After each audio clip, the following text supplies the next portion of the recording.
Monsieur le Premier ministre, nous avons passé ce week-end la barre des 10 000 nouveaux cas par jour qui vont malheureusement induire de nouvelles hospitalisations.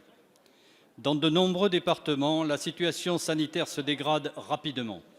En Gironde, les hospitalisations ont doublé au CHU de Bordeaux en une semaine et ce sont 80 classes qui ont dû fermer sur l'agglomération bordelaise, tandis que 57 foyers épidémiques ont été identifiés, dont 15 en EHPAD. En conséquence, la préfète a annoncé de nouvelles mesures dans le but supposé de freiner la propagation du virus.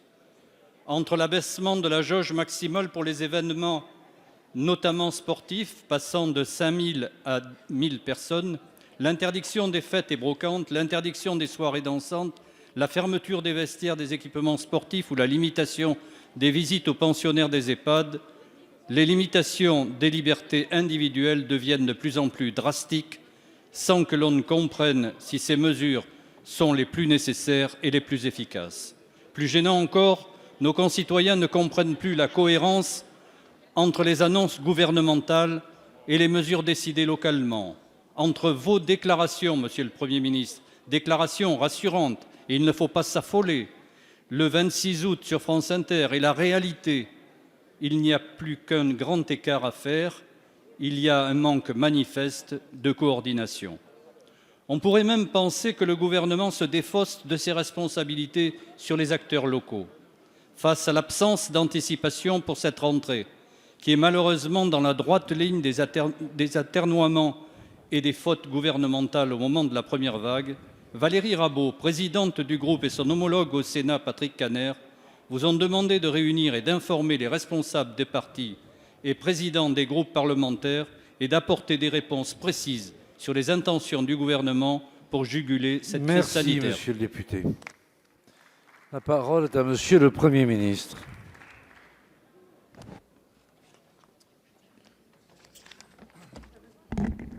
Monsieur le Président, Mesdames et Messieurs les députés, Monsieur le député de la Gironde, merci beaucoup pour cette question qui me donne l'occasion d'évoquer ce sujet extrêmement sensible et d'actualité.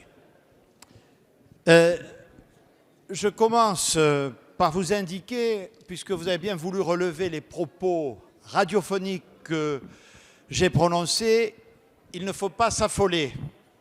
Bien sûr qu'il ne faut pas s'affoler. Vous semblez vous étonner que j'ai pu tenir de tels propos. L'affolement ne saurait être de mise quand on est à la manœuvre, à la tête d'un gouvernement, et il ne faut pas non plus, mesdames et messieurs les députés, que l'affolement gagne nos concitoyens. La vigilance, la mobilisation et la responsabilisation, très sûrement. Je voudrais rappeler quelle est la cohérence de la politique gouvernementale sur ce sujet. La cohérence de la politique gouvernementale, elle est simple. Elle s'appelle « vivre avec le virus ». Il y a un virus.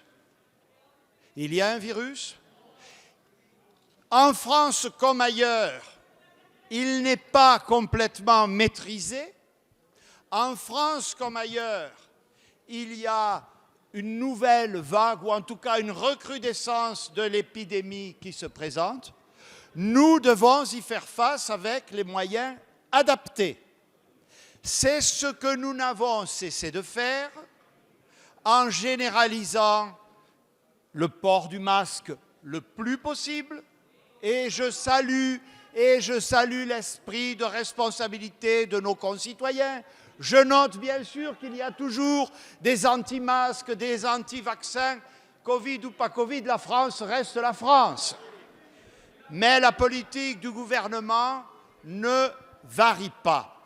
Je suis très surpris, monsieur le député, que vous puissiez, dans votre question, reprocher au gouvernement de laisser aux acteurs locaux le soin d'adopter des mesures adaptées aux circonstances locales. L'État, voyez-vous, l'État, monsieur le député, il a un représentant dans les départements qui s'appelle le préfet.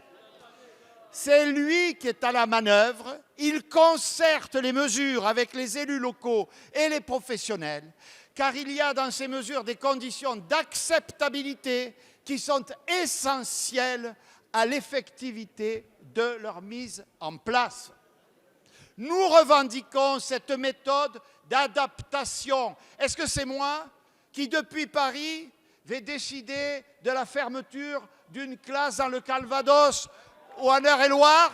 Nous fixons, Madame la Présidente, les critères nationaux. Il y a des protocoles et leur application est locale.